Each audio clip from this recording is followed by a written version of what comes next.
दोस्तों नमस्कार।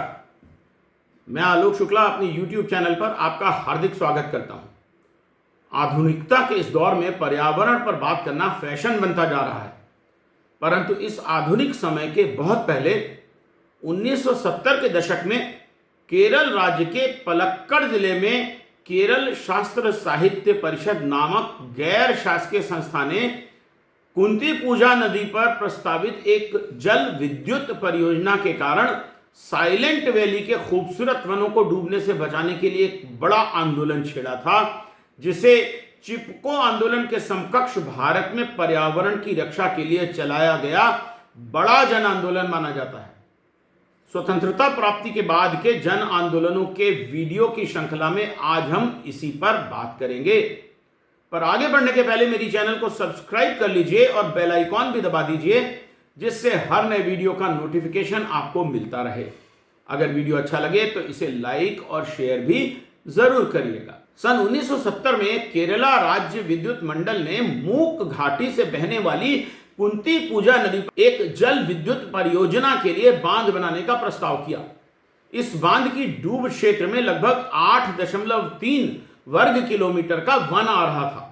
इस परियोजना से 60 मेगावाट के 4 विद्युत उत्पादन यूनिट बनाए जाना प्रस्तावित थे।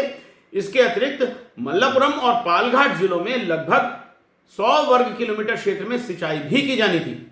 यह भी कहा गया था कि इस परियोजना के निर्माण में हजारों लोगों को रोजगार भी मिलेगा, जिससे केरला की अर्थव्यवस्था सुदृढ़ होगी। 1971 में न्यूयॉर्क जूलॉजिकल सोसाइटी के वैज्ञानिक स्टीवन ग्रीन ने मूक घाटी में लुप्त प्राय शेर पूंछ वाले मकाक बंदरों पर अध्ययन प्रारंभ किया।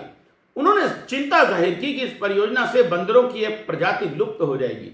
लगभग इसी समय रोमुलस व्हिटेकर नाम के वैज्ञानिक ने मूक घाटी में सांपों का अध्ययन करना शुरू किया। इस क्षेत्र में सांपों की अनेक प्रजातियां हैं। उनमें से एक मालाबार पिट वाइपर का चित्र आप देख सकते हैं। उन्होंने बॉम्बे नेचुरल हिस्ट्री सोसाइटी को इस घाटी के संरक्षण की आवश्यकता के बारे में एक पत्र लिखा। इन बातों ने पर्यावरण की चिंता करने वालों को इस दिशा में सोचने पर मजबूर कर दिया कि क्या यह परियोजना वनों के हित में है। फरवरी 1973 में योजना आयोग ने 25 करोड़ रुपए की लागत की इस परियोजना को स्वीकृति प्रदान कर दी, परंतु धन की कमी के कारण काम शुरू नहीं हो पाया। इस बीच परियोजना का विरोध बढ़ने लगा। अक्टूबर 1976 में राष्ट्रीय पर्यावरण योजना एवं समन्वय समिति या national committee on environment planning and coordination ने जफर फतेह अली की अध्यक्षता में इस परियोजना के पर्यावरण पर प्रभावों के अध्ययन के लिए एक टास्क फोर्स का गठन किया। इस टास्क फोर्स की रिपोर्ट आने तक परियोजना पर काम को रोक दिया गया। टास्क फोर्स ने परियोजना को बंद करने की सिफारिश की, परंतु यह भी कहा कि अगर परियोजना को बंद ना किया जा सके तो इसे पर्यावरण सुरक्षा के कुछ उपायों के साथ चालू रखा जा सकता है। केरल सरकार ने सुरक्षा के उपायों के साथ परियोजना को चालू रखने का निर्णय लिया। सरकार का कहना था कि बांध की डूब में केवल 1022 हेक्टेयर क्षेत्र ही आ रहा है। इसमें से भी 150 हेक्टेयर के घास के मैदान का क्षेत्र था। बाकी के क्षेत्र भी पर्यावरण को केवल 10% नुकसान ही पहुंचाएंगे, जिसके सुरक्षा के उपाय राज्य सरकार द्वारा कर लिए जाएंगे। 1977 में एक्टिविस्ट सतीश चंद्रन नायर ने मूक घाटी की यात्रा की। उन्होंने अकादमिक क्षेत्रों में अपने भाषणों आदि से इस जल विद्युत परियोजना से पर्यावरण को होने वाली क्षति के संबंध में जागरूकता लाना प्रारंभ किया। केरला वन अनुसंधान संस्थान के अधिकारी वीएस विजयन ने इस परियोजना पर एक अध्ययन प्रारंभ किया और सरकार को लिखा कि उनके अध्ययन के परिणाम आने तक परियोजना को रोक दिया जाए। सरकार ने न केवल उनकी अनुशंसा को नजरअंदाज कर दिया, बल्कि उन्हें फटकार भी लगाई और उनकी रिपोर्ट को दबा दिया गया। इस बीच केरला शास्त्र साहित्य परिषद के अध्यक्ष एम के प्रसाद ने क्षेत्र में इस परियोजना के विरुद्ध जनमत बनाना प्रारंभ कर दिया था। केरला शास्त्र साहित्य परिषद या केएसएसपी केरला राज्य में आम लोगों में विज्ञान के प्रति चेतना जागृत करने के लिए जन विज्ञान आंदोलन चला रही थी। प्रोफेसर प्रसाद ने इसे जन विज्ञान का नाम दिया था। उन्होंने मूक घाटी के पर्यावरण को बचाने के लिए गांव-गांव में नेचर क्लब बनाना प्रारंभ कर दिया। उनके इस संबंध में योगदान को sacred heart school of communication के इस वीडियो में याद किया गया है। एक अंश आप भी देखिए।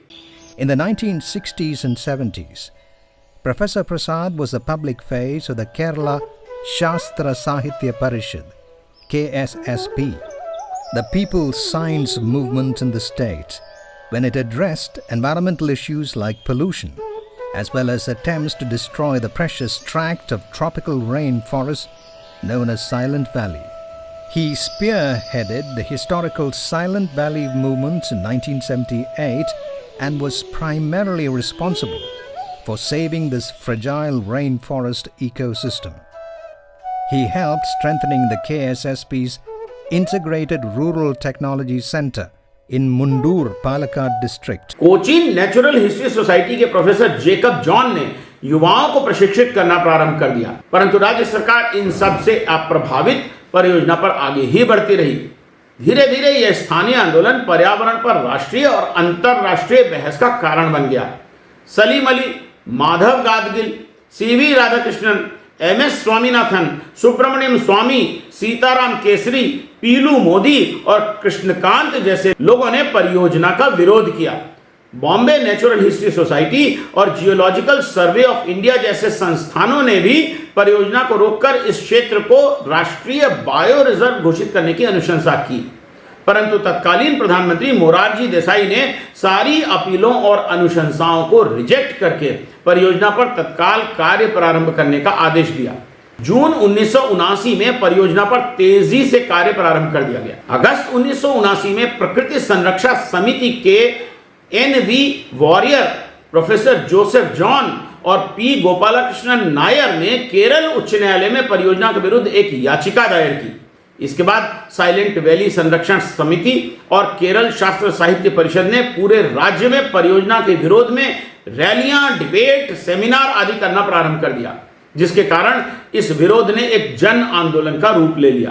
केरल के साहित्यकार परियोजना के विरोध में कविताएं, कहानियां और लेख लिखने लगे और सेमिनार भी करने लगे। इस बीच केंद्र में चौधरी चरण सिंह प्रधानमंत्री बन गए थे। उन्होंने एमएस स्वामीनाथन की अध्यक्षता में परियोजना पर पुनः जांच के लिए एक समिति गठित कर दी। इसके विरोध में राज्य सरकार ने अपनी ही एक समिति बना ली।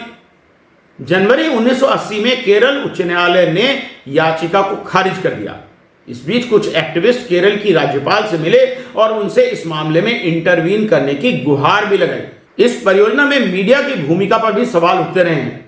मीडिया में परियोजना के समर्थन में बड़े बड़े विज्ञापन छपते थे और लेख भी लिखे जाते थे। इन लेखों में पर्यावरण समर्थक और आंदोलनकारियों को विकास का शत्रु बताया जाता था। यहां तक कहा गया कि बंदरों की रक्षा के लिए ये लोग मानवों के विकास में रोड़ा अटका रहे हैं। इन अखबारों में एक्सप्रेस नाम का एक स्थानीय अखबार अपवाद के रूप में है, जो साइलेंट वैली के बचाव में लगातार आलेख प्रकाशित करता रहा। वर्ष 1979 आते आते अखबारों में भी रिपोर्टिंग में बदलाव नजर आने लगा। केरल का सबसे लोकप्रिय अखबार मलयालम मनोरमा यद्यपि परियोजना का समर्थन करता रहा, परंतु उसके संपादक को पत्र जैसे स्तंभों में पर्यावरण के पक्ष में और परियोजना के विरोध में भी पत्र छपना शुरू हो गए थे। 1979 में द हिंदू अखबार ने साइलेंट वैली के फ्लोरा और फौना पर एक पूरे पृष्ठ की सामग्री छापी। इस बीच श्रीमती इंदिरा गांधी प्रधानमंत्री बन गई थी। उन्होंने पर्यावरण पर स्वयं रुचि लेना प्रारंभ कर दिया था और 1981 में घोषणा की कि साइलेंट वैली की रक्षा की जाएगी, परंतु इस घोषणा में भी परियोजना के क्षेत्र को शामिल नहीं किया गया था। इसके बाद गैर शासकीय संगठनों और पर्यावरणविदों ने दबाव बनाना प्रारंभ किया। जून 1983 में केंद्र ने प्रोफेसर एम.जी.के. मेनन की अध्यक्षता में परियोजना के पुनरीक्षण के लिए समिति बनाई। नवंबर 1983 में आखिरकार परियोजना पर रोक लगाने की घोषणा हुई। 1985 में तत्कालीन प्रधानमंत्री राजीव गांधी ने इस क्षेत्र में साइलेंट वैली राष्ट्रीय उद्यान का उद्घाटन किया। आज साइलेंट वैली राष्ट्रीय उद्यान एक बेहद लोकप्रिय पर्यटन स्थल है और पर्यावरणविदों तथा वाइल्ड लाइफ प्रेमियों का स्वर्ग है। तो आज के लिए इतना ही। जल्दी ही मिलेंगे किसी अन्य जन आंदोलन पर वीडियो के साथ। तब तक के लिए नमस्कार।